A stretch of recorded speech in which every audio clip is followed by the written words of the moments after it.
ఇప్పుడు కామ్రేడ్ భిక్షమయ్య గారు.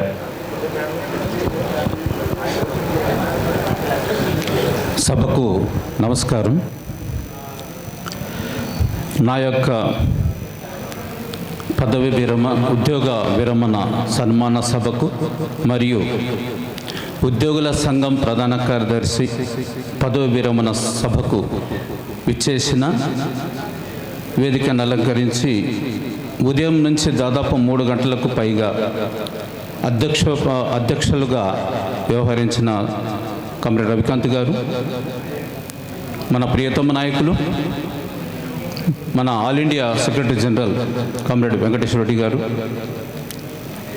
వేదిక మీద ఉన్న అందరూ నాయకులు, officers, employees, other units, welfare associations and CPI party, ASF నాయకులు, అదేవిధంగా ముఖ్యంగా తెలంగాణ ప్రజానాట్య మండలి గాయకులు అందరికీ, అలాగే ఉభయ రాష్ట్రాల అన్ని జిల్లాల నుంచి, మన ఏపీలో ఉన్న తెలంగాణలో ఉన్న అన్ని జిల్లాల నుంచి విచ్చేసిన అధికార ఉద్యోగులు, విశ్రాంత ఉద్యోగులు, మా బంధువులు, స్నేహితులు, శ్రేయోభిలాషులందరికీ నా యొక్క నమస్కారములు.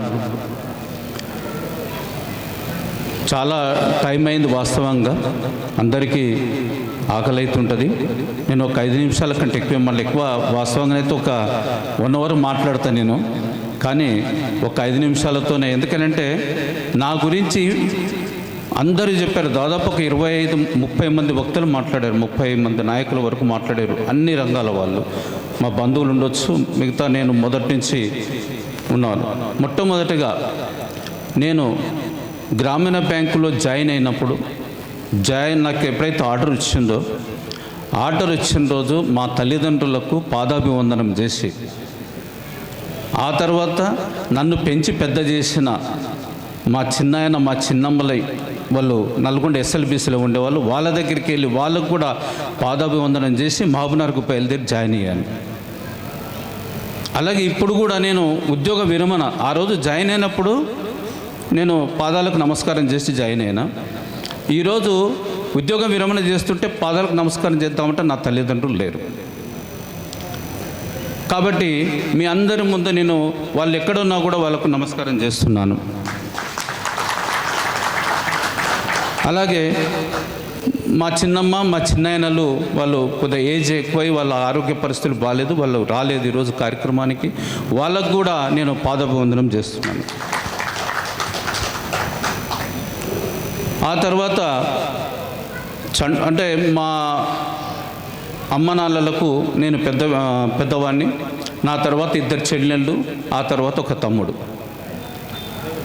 మేము పేద కుటుంబం. వాస్తవంగా పేద కుటుంబంలో పుట్టిన మా అమ్మ నాన్న నాకు మాత్రం పేదవానిగా చూడలేవాళ్ళు. వాళ్ళు ఏంటంటే నన్ను ఒక గొప్పగా చూడాలి అని చెప్పేసి వాళ్ళు అనుకునే వాళ్ళు. నాకు ఏ పని చెప్పేవాళ్ళు కాదు మా అమ్మ నాన్నలు.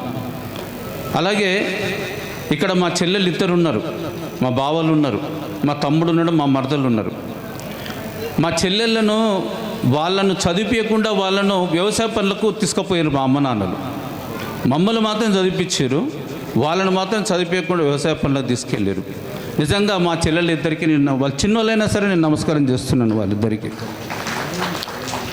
మా తమ్ముడిని నేనే, ఎందుకంటే ఇప్పుడు స్కూల్ టీచర్గా పనిచేస్తున్నారు చండూరు మండలంలో, నేనే తన చదివించి పైకి తీసుకురావడం జరిగింది. ఆ తర్వాత కాలంలో బ్యాంకుల ఉద్యోగము, శ్రీశైలం ప్రాజెక్టులో చదువు, ఆ తర్వాత నల్గొండలో కాలేజీ చదువు. నల్గొండ కాలేజీలోకి వచ్చిన తర్వాతనే నాకు కొంత రాజకీయ పరంగా స్టూడెంట్స్ ఉద్యమాలు, ఏఎస్ఎఫ్లో జాయిన్ కావడం, ఏఎస్ఎఫ్లో తిరగడం, ఆ తర్వాత చండూరులో ప్రైవేట్ స్కూలు పెట్టడము, ప్రైవేట్ టీచర్స్ అసోసియేషన్ సెక్రటరీగా చండూరులో పనిచేయడము, కల్చర్ అసోసియేషన్ జనరల్ సెక్రటరీగా అక్కడ పనిచేయడము, ఆ తర్వాత నేను ఉద్యోగంలో రావడము. ఉద్యోగంలోకి వచ్చిన డేట్ నుంచి 1991 మార్చి 4వ తారీఖు జాయిన్ అయినా. ఆ సంవత్సరం కాకముందే ఆ రోజు జాయిన్ అయినప్పుడు 33 మంది నాతో పాటు జాయిన్ అయిన వ్యక్తులు సంగమేశ్వర గ్రామీణ బ్యాంకులో. ఆ 33 మంది కలిసి లీడర్గా నువ్వే ఉండాలి అంటే, అప్పుడు ఆ రోజు ప్రధాన కార్యదర్శి కామ్రేడ్ రవికాంత్ గారు, ప్రెసిడెంట్ కామ్రేడ్ వెంకరెడ్డి గారు ఉండే. తర్వాత నగేష్ గారు ప్రెసిడెంట్ అయ్యారు. ఆ టైంలో ఈ 33 మందిని కలిసి నన్ను అంటే సార్ ఏం చేసినట్టే మీ 33 నుంచి ఒకరిని ఇవ్వండి, మాకు ఎవరిని ఇస్తారో సెలెక్ట్ చేసి ఇవ్వండి అంటే అందరూ నన్నే సెలెక్ట్ చేసి వాళ్ళు ఈసీ మెంబర్కి తీసుకోమని చెప్పి ఇవ్వడం జరిగింది. అట్లా నేను 92 జనవరిలో నేను ఈసీ మెంబర్గా స్టార్ట్ అయ్యాను. 91లో జాయిన్ అయినా 92 నుంచి కూడా ఇప్పటి వరకు మొన్న 29 వరకు కూడా నేను ఒక కార్యవర్గ సభ్యునిగా ఒక లీడర్గా పనిచేసినాను ఎంప్లాయీస్ యూనియన్లో. అది అంటే దాదాపు 13 సంవత్సరాలు నేను 2004లో ప్రధాన కార్యదర్శి అయ్యే కంటే ముందు 13 సంవత్సరాలు నేను రకరకాల పోస్టులలో పనిచేసినాక రవికాంత్ గారికి ప్రమోషన్ వచ్చిన తర్వాత, ఆఫీసర్ అయిన తర్వాత నేను జనరల్ సెక్రటరీగా అయిన తర్వాత నాకు కూడా అసలు ఎలా పనిచేయాలనేది నిజంగా నేను వారానికి 2 అంటే నేను మామూలునే ఉండేది, వారానికి 2 సార్లు నేను రవికాంత్ గారి దగ్గరికి వెళ్ళి చైర్మన్తో ఇష్యూస్ అప్పుడు ఉన్నది 100 మంది ఎంప్లాయీస్ ఏది సంగమేశ్వర గ్రామీణ బ్యాంకులు, వాళ్ళ కోసం కూడా మనకు అప్పుడు తెలియదు కాబట్టి మేనేజ్మెంట్తో ఎలా మాట్లాడడం దాని గురించి నేను సార్ దగ్గరికి వెళ్ళి నేను తెలుసుకునేవాడిని ఎలా మాట్లాడాలనేది.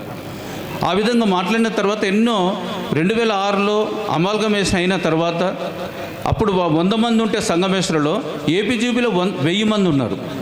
1000 మందికి నేను ఎలా న్యాయం చేయాలో నాకు అర్థం కాలేదు. నేను ప్రెసిడెంట్కి ఎన్నికయ్యాను. అప్పుడు నేను నా బంధువులందరూ మేము నల్గొండ పోతామని చెప్పేసి నల్గొండ మహబూబ్నగర్లో పనిచేస్తాను, నల్గొండకి వెళ్ళిపోతానని అనుకున్నారు, నల్గొండ పోదామని. కానీ నా అంతలో నేను నిర్ణయం చేసుకొని ఈ 1000 మందికి న్యాయం చేయాలి, ఈ 1000 మంది కోసం నేను పని చేయాలని అంటే నేను నల్గొండ పోయి నా ఇంటికాడ కూర్చుంటే పనులు చేయలేము. ప్రెసిడెంట్ పదవి తీసుకున్నది పని చేసేందుకు తప్ప మనము ఏదో ఇంటికాడ ఏదో నామినల్గా పోస్ట్ పెట్టుకున్న ఉద్దేశంతో వద్దని చెప్పేసి నా అంతలో నేను నిర్ణయించుకొని మా మిస్సెస్ ఒప్పించేసి నేను వరంగల్కు ట్రాన్స్ఫర్ చేయించుకొని వరంగల్ ఫ్యామిలీ షిఫ్ట్ చేశాను. అంటే నేను ఎందుకు చేశానంటే ఆ 1000 మంది కోసం నేను వాళ్ళందరికీ న్యాయం చేయాలన్న ఉద్దేశంతో చేసింది తప్ప నేనేదో అక్కడికి పోయిన తర్వాత నాకు నిజంగా కాకతీయ గ్రామీణ బ్యాంకులు ఘన స్వాగతం చెప్పారు. నాకు అరెస్ట్ అయ్యారు. నేను ఏ బ్యాంకుకు పోండి, మంజీరా గ్రామీణ బ్యాంకు పోండి, సంగమేశ్వర గ్రామీణ బ్యాంకు పోండి, శ్రీ విశాఖ గ్రామీణ బ్యాంకు పోని అంటే నేను, లేకపోతే నాగార్జున గ్రామీణ బ్యాంకు పోండి, ఎక్కడ పోయినా కూడా అక్కడ లీడర్స్ కంటే నేను వాళ్ళ చిన్నవాళ్ళే అయినా కూడా నాకు ఎంతో రెస్పెక్ట్ ఇచ్చేవాళ్ళు అక్కడ అన్ని గ్రామీణ బ్యాంకులు వాళ్ళు ప్రెసిడెంట్ అయిన తర్వాత. నేను హెడ్ ఆఫీసులో పనిచేస్తూ నేను పనిచేస్తున్న కాలంలో హెడ్ ఆఫీస్లో ఉన్నది నేను ఒక్కటే లీడర్ని. ఎంప్లాయీస్కైనా, ఆఫీసర్స్కైనా, రిటైర్స్కైనా, ఎవరికైనా, టెంపరీ వాళ్ళకైనా, ఎవరికైనా నేను ఒక్కనే ఉండేది. ప్రతి ఒక్కరు ఎవరైనా సరే, ఈవెన్ ఆఫీసర్స్ లీడర్స్ కానీ ఎంప్లాయీస్ లీడర్స్ అందరూ కూడా చెప్పేవాళ్ళు, భిక్షమే గారు అక్కడ ఉన్నారు, ఏది హెడ్ ఆఫీస్లో ఉన్నారు కాబట్టి ఆయనకు ఫోన్ చేయండి. ఎందుకంటే ఆ రోజుల్లో ఈ కంప్యూటర్ నాలెడ్జ్ అప్లికేషన్లు అవన్నీ లేవు ఎక్కువ. ఆ రోజులంతా హెడ్ ఆఫీస్ శాంక్షనింగ్ ఉండే కాబట్టి నాకే ఫోన్ చేసేవాళ్ళు ప్రతి ఒక్కరు. నాకు తెలుసు ప్రతి ఒక్క ఎంప్లాయీలు ఇప్పుడు ఎవరైతే 2000 మంది ఆ రోజున 2200 మంది అమాల్గమేషన్ అయినప్పుడు ఉన్నారో, ఆ తర్వాత కొంత జాయిన్ అయ్యారో, వీళ్ళందరికీ ప్రతి ఒక్కరికి ఆఫీసర్ కానీ టెంపరీ ఎంప్లాయీ ప్రతి ఒక్కరికి ఏదో ఒక పని చేసి పెట్టినండి నేను. అదే నాకు తృప్తి. నాకు తెలుసు నేను ఎంత పని చేసి పెట్టానో నాకు తెలుసు, ఎవరికి ఏం కావాలనేది చేసి పెట్టాను నేను. అలాగే బదిలీలు కావాలని అంటే ఒక మేనేజ్మెంట్ దగ్గర కూర్చుంటే అంత తొందరగా కావు. వాళ్ళు రకరకాల క్వశ్చన్స్ వేస్తారు. వాటి కోసం ఎంతో నేను మేనేజ్మెంట్తో చాలా విపులంగా మాట్లాడి వాళ్ళకి ఎక్స్ప్లెయిన్ చేసి వాళ్ళతో ఎన్నో బదిలీలు దాదాపు నేను ఉన్న ఈ 20 సంవత్సరాల కాలంలో కూడా ప్రతి విషయంలో కూడా ప్రతి బదిలీ కూడా నేను ఎంప్లాయ్మెంట్ పెట్టి మాత్రమే వచ్చినాయి కంప్లీట్స్. ఎక్సలెంట్గా ఎక్కడ కూడా ఒక్క 2-3 సంవత్సరాల మధ్యన కొంచెం గ్యాప్ వచ్చింది తప్ప మిగతా అన్నీ కూడా ఎంప్లాయ్మెంట్ పెట్టినట్టే యాజ్ ఇట్ ఈస్గా అందరూ హ్యాపీగా ఉండే, సంతోషంగా ఉండేది. ట్రాన్స్ఫర్స్ విషయంలో మాకు యూనియన్ ఎట్లా పెడితే అట్లా వచ్చేసి అని చెప్పి సంతోషపడేవాళ్ళు. అదే నాకు గొప్ప అనిపించేది. ఆ తర్వాత నేను ఫ్యామిలీని హైదరాబాద్కు షిఫ్ట్ చేయడం, ఎందుకంటే మా అమ్మాయిలు వాళ్ళు హైదరాబాద్కు చదువుల కోసం అని చెప్పేసి నేను షిఫ్ట్ చేయడం జరిగింది. నేను ప్రెసిడెంట్గా ఉన్నా, తర్వాత జనరల్ సెక్రటరీగా ఉన్నా. హెడ్ ఆఫీసులో నేను 15 సంవత్సరాలు పనిచేసిన 2006 నుంచి 2021 వరకు. కానీ ఉండేది హైదరాబాద్లో ఫ్యామిలీ. 150 కిలోమీటర్ల దూరం నుండి కూడా నేను ఒక లీడర్ని, నేను ఒక జనరల్ సెక్రటరీని. నేను అనుకుంటే పక్కన భువనగిరి బీబీ నగర్కు ఎప్పుడూ రావచ్చు, నేను పక్కన చౌటుపల్లికి ఎప్పుడూ రావచ్చు, లేకపోతే మాల్కు రావచ్చు, లేకపోతే ఇంకొకడికి రావచ్చు. కానీ నేను అట్లా రాలే. నేనేంది ఓన్లీ ఎంప్లాయీస్కు న్యాయం చేయాలి, ఎంప్లాయీస్కు మనం చేయాలని అంటే హెడ్ ఆఫీసులో ఉండాలన్న ఉద్దేశంతో నేను ఇక్కడ మా మిస్సెస్ వాళ్ళ పిల్లలందరూ కూడా హైదరాబాద్లో ఉంచి నేను వారానికి 1-2 సార్లు నేను హైదరాబాద్కి వచ్చిపోయేది, వరంగల్లో ఉండి. అది నేను అంటే నేనేంటంటే ఆ విధంగా కమిట్మెంట్తో పనిచేస్తాను. నేను యూనియన్ కోసం యూనియన్లో ఉన్న ప్రతి మెంబరు సంతోషపడాలి, సంతోషంగా ఉండాలని చెప్పేసి నేను పనిచేసిన వ్యక్తిని నేను. ఎందుకంటే నా నుంచి తీసుకున్న వాళ్ళందరికీ తెలుసు నేను ఎలా పనిచేశాను, ఏం చేశాను, ఎవరెవరికి ప్రతి విషయంలో బదిలీలు కానీ, లేకపోతే వాళ్ళ డీపీ కేసులు కానీ, లేకపోతే ఇంకేదైనా సమస్యలు ఉంటాయి కానీ వాటన్నిటి కూడా తీర్చిన. నా లైఫ్లో ఇంతవరకు 20 ఇయర్స్లో కూడా నేను ఈ కాలంలో, ఈ 20 సంవత్సరాల కాలంలో లీడర్గా ఎన్నో పనులు చేసి, అదే నాకు తృప్తి, అదే నాకు సంతృప్తి. తర్వాత నాకు లైఫ్లో ఒక బాధ, 2 బాధలు కలిగినాయి. ఒకటి ఏంటంటే బాధపడ్డది నేను. ఒకటి, మా అమ్మగారు 1997లో చనిపోయింది. అంటే నాకు వచ్చిన 6 ఏళ్ళకే, నాకు 91లో ఉద్యోగం వస్తే 90 ఏళ్ళలో చనిపోయింది. 6 ఏళ్ళకే చనిపోయేసరికి మేము అందరం చాలా బాధపడాల్సి వచ్చింది. నేను బాధపడ్డాను. ఎందుకంటే ఆమె ఎంత కష్టపడి వ్యవసాయ పనులు, కూలి పనులు చేసుకొని మమ్మల్ని బతికిచ్చిందో, మా నాయన కూడా, మా అమ్మ మా చేతి నుంచి తినకుండా చనిపోవడం అనేది మేము ఎప్పుడు కూడా మరవలేకపోతున్నాం అన్నట్టు.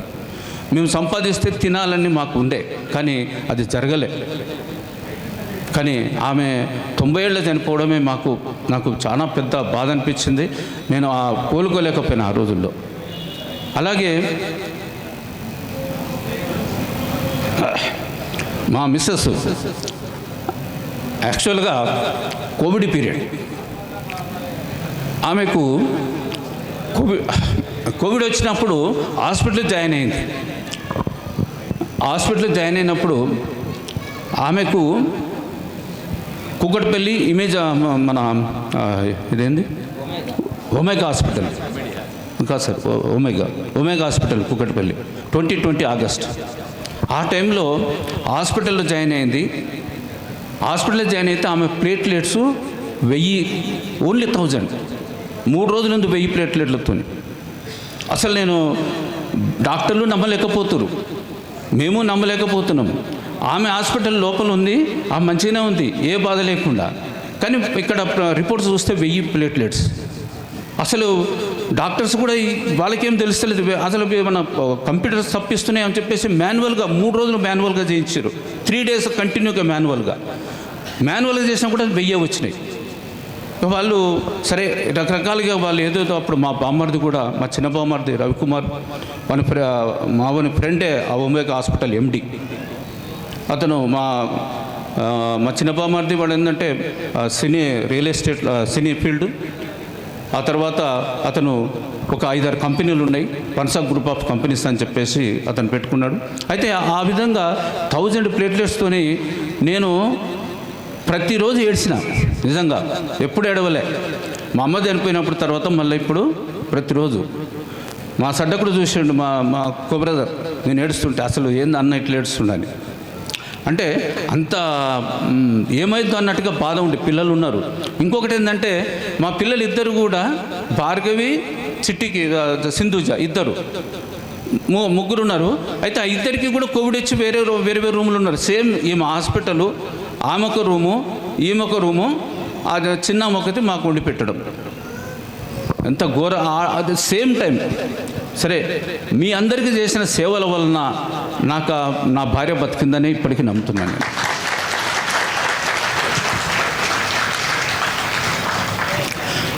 అలాగే మరి ఇన్ని రోజులు అంటే నాకు ఎందుకంటే నేను యూనియన్ను సక్రమంగా నడిపించుకున్నాను. ఎక్కడ కూడా ఎటువంటి ఇబ్బంది లేకుండా. ప్రమోషన్ విషయంలో చాలామంది చెప్పారు, అందరూ చైర్మన్లు చెప్పారు, అందరూ జిఎంలు చెప్పారు, అందరూ లీడర్స్ చెప్పారు, వెంకటేశ్వర సార్, రవికాంత్ సార్, అందరూ లీడర్, చాలామంది, ప్రతి ఒక్కరు సార్ ప్రమోషన్ తీసుకోండి, 3 అమ్మాయిలు ఉన్నారు, మీరు ఎలా, ఏంటి సార్ మీరు 3 అమ్మాయిలను ఎట్లా పెళ్లి చేస్తారు, ఏంటి మీరు అసలు మీరు ఎలా అనుకుంటున్నారని చెప్పేసి అనేవాళ్ళు. కానీ నేను ఎప్పుడు ప్రమోషన్కు వెళ్ళలే. ప్రమోషన్కు నాకు ఎప్పుడు కూడా ఆలోచన లేదు. ఎందుకంటే నాకు ఒకటే, నేను ఎప్పుడైతే ఏఎస్ఎఫ్లో పనిచేసినో ఆ ఏఎస్ఎఫ్లో పనిచేసిన దగ్గర నుంచి నాకు సర్వీస్ అనేది చేయాలి, ఇది విధంగా చేయాలని చెప్పేసి అనుకొని అదే మాదిరిగా నేను ప్రమోషన్ కూడా వెళ్లకుండా ఇదే కేటర్లో ఉండాలి, అందరికీ అన్ని విషయాల్లో వాళ్ళకు సహకారం అందించాలని చెప్పేసి నేను ప్రమోషన్ కూడా వెళ్ళలేదు కామ్రేడ్స్. నాకు ప్రమోషన్ వెళ్ళకపోవడం వల్ల కూడా నేను ఎంత లాస్ అయినో నాకు తెలుసు. ఇప్పుడు సార్ వాళ్ళు అందరు చెప్పారు కాబట్టి నేను దాంట్లోకి వెళ్ళను. కానీ నాకేందంటే తృప్తి ఏంటంటే నేను ఒక క్లర్కం క్యాషియర్గా జాయిన్ అయ్యి అదే క్యాడర్లో నేను ఎంతోమంది 20 ఏళ్ల నుంచి సేవ చేసి నాకు ఎంతో అనుభూతిని అదేవిధంగా సంతోషాన్ని అనిపించింది. కాబట్టి నేను సేవ చేసి ఈ రోజున ఈ యొక్క ఉద్యోగుల సంఘం తరఫున ఈ యొక్క సమావేశము రిటైర్మెంట్ ఫంక్షన్ వీడుకోలు కూడా ఏర్పాటు చేసినందుకు నేను ఎంప్లాయీస్ యూనియన్కు ధన్యవాదాలు తెలియజేస్తున్నాను కామ్రేడ్స్. అలాగే 29వ తారీఖు ఫిబ్రవరి 29వ తారీఖున రిటైర్మెంట్ అయినా. నాకేందనంటే ఈ 17 వరకు ప్రధాన కార్యదర్శిగా ఉండి 17 తర్వాత మీటింగ్ ఏర్పాటు చేసుకుని ఒకటి మళ్ళీ కొత్త ప్రధాన కార్యదర్శిని నియమించుకోవాలని చెప్పేసి అనుకున్నా. నా మనసులో నేను వాళ్ళకు కూడా చెప్పిన. కానీ నాకేమనిపించిందంటే 29 తర్వాత నేను ఎందుకు ఉండాలి, నాకేం అవసరం, ఎందుకంటే వాళ్ళకు ఇచ్చేసేస్తే వాళ్ళ పని వాళ్ళు చేసుకుంటారు, వాళ్ళకు సజెషన్స్ ఇవ్వచ్చు మనం. కాబట్టి ఒక్కరోజు కూడా ఉండొద్దు అని మళ్ళీ నేను నిర్ణయం చేసుకొని 29వ తారీఖు నాడు కోర్ కమిటీ మెంబర్లను పిలుచుకొని ఒకరు ఏఆర్ఆర్బీ నుంచి ఏపీఆర్ఆర్బీ నుంచి ఒకరు పరిశీలనలో ఉండాలి. కాబట్టి మనకు వారి రవికాంత్ గారిని పిలిపించుకొని ఆ రోజు కోర్ కమిటీలో కొత్త అధ్యక్షుడిని నూతన అధ్యక్షుడిని కామ్రేడ్ వేణురావు నూతన అధ్యక్షుడు, కామ్రేడ్ వేణురావు ఎన్నికాడు మన ఎంప్లాయీస్ యూనియన్కు నూతన అధ్యక్షులుగా, కామ్రేడ్ నరసింహరాజు జనరల్ సెక్రటరీగా నా ప్లేస్లో ఎన్నికయ్యారు కామ్రేడ్స్. వాళ్ళు ఇద్దరు కూడా చాలా ఎక్సలెంట్. నేను చెప్తున్నాను ఎంప్లాయీస్ యూనియన్కు నేను ఏ విధంగా అయితే పనిచేస్తున్నో వాళ్ళిద్దరు ఆ విధంగా పనిచేస్తారని చెప్పేసి నాకు తెలుసు. నేను ఘంటాపదంగా చెప్పగలను. ఎందుకంటే వేణురావు ఎక్స్ సర్వీస్ మ్యాన్ అతను హెడ్ ఆఫీస్లో పనిచేస్తున్నప్పుడు నేను పనిచేస్తున్నప్పుడు ఇద్దరం కలిసి పనిచేసాం. ఆయన యొక్క భావాలను నేను తెలుసుకున్నా, ఆయన నాకు పని విధానం తెలుసుకొని ఇతను ఫ్యూచర్లో మనకు దేనికన్నా పనికొస్తాడని చెప్పేసి నేను అనుకున్నాను. మొన్న ఇదే సమావేశంలో 2022 ఇదే హాల్లో జరిగిన జనరల్ సమావేశంలో అసలు ఆయనకు తెలియదు, బయట నిలబడి ఎక్కడో మాట్లాడుతున్నాడు. ట్రెజరర్గా ఎంప్లాయీస్ ట్రెజరర్గా వేణురావు అని పిలిస్తే లోపలికి వచ్చి ఏంది నన్నెందుకు పిలుస్తారు అనుకుంటూ వచ్చిన వ్యక్తి. అంటే నేనేందంటే అతనిలో క్వాలిటీస్ గుర్తించిన, ఎస్ ఇతను మనకు ఫ్యూచర్ లీడర్ పనికొస్తాడు. కాబట్టి అతన్ని నేను ట్రెజరర్గా పెట్టుకున్న తర్వాత ఈ రోజున ప్రెసిడెంట్గా చేయడం జరిగింది. అదేవిధంగా నరసింహరాజు ప్రెసిడెంట్గా ఉన్న వ్యక్తి జనరల్ సెక్రటరీ. ఎందుకంటే వాళ్ళిద్దరు కాంబినేషన్ మంచి కాంబినేషన్ ఉంటుంది. డెఫినెట్గా నేను ఏదైతే సంగమేశ్వర గ్రాండ్ బ్యాంక్ నుంచి నేను ఛార్జ్ తీసుకున్నానో, రవికాంత్ గారి దగ్గర జనరల్ సెక్రటరీగా ఛార్జ్ తీసుకున్నానో ఆ ఛార్జ్ 20 ఏళ్ళు కంటిన్యూ చేసిన. నేను 20 సంవత్సరాలు కంటిన్యూ చేసిన, 20 సంవత్సరాలు ఎక్సలెంట్గా యూనియన్ నడిపించుకుంటూ వచ్చినాం. అదేవిధంగా నా దగ్గర నుంచి తీసుకున్న ఈ ఇద్దరు కూడా డెఫినెట్గా వాళ్ళు తప్పనిసరిగా ఎంప్లాయీస్ యూనియన్ను ముందుకు తీసుకెళ్తారని చెప్పేసి నేను ఆశిస్తున్నాను. అదేవిధంగా వాళ్ళకి ఎటువంటి సహకారాలు కావాలన్నా కూడా తప్పనిసరిగా మా నుంచి మా ఏఆర్ఆర్బీ నుంచి ఏపీఆర్ఆర్బీ నుంచి కూడా ఉంటుందని చెప్పేసి నేను వారిద్దరు డెఫినెట్గా సక్సెస్ అవుతారని చెప్పేసి నేను ఆశిస్తున్నాను. కాబట్టి 100% నాకు నమ్మకం ఉంది. కాబట్టి కామ్రేడ్స్ ఒక్కటేందనంటే చివరగా, ఎందుకంటే ఎక్కువ టైం కూడా లేదు, చివరిగా ఏందనంటే మనము ఈ మన ఏఆర్ఆర్బీఏ నాయకులు నాయకత్వంలో మనం ఎన్నో సాధించుకున్నాం.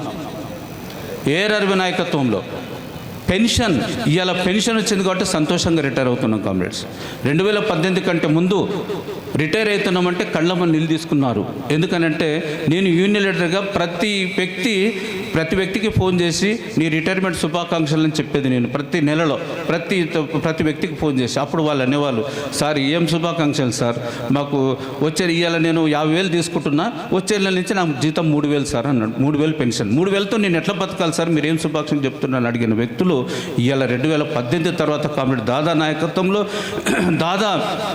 మనకు ఆ కోర్టు పరంగా ఎన్నో పోరాటాల ద్వారా తీసుకొచ్చిన దాన్ని కామ్రేడ్ వెంకటేశ్వర రెడ్డి గారు కోర్టు పరంగా కూడా తీసుకొచ్చి దాన్ని సాధించి పెట్టిన ఘనత కామ్రేడ్ వెంకటేశ్వర రెడ్డి గారు. కామ్రేడ్స్ ఇవాళ సంతోషంగా రిటైర్ అవుతున్నాం. ఎందుకంటే వాణిజ్య బ్యాంకుల పెన్షనే మనకుంది, వాణిజ్య బ్యాంకులు ఏదుందో ఆ పెన్షన్ ఉంది. కాబట్టి మనం ఇలా సంతోషంగా రిటైర్ అవుతున్నాం, లేకపోతే ఎంతో బాధపడాల్సిన పరిస్థితి వస్తుండే.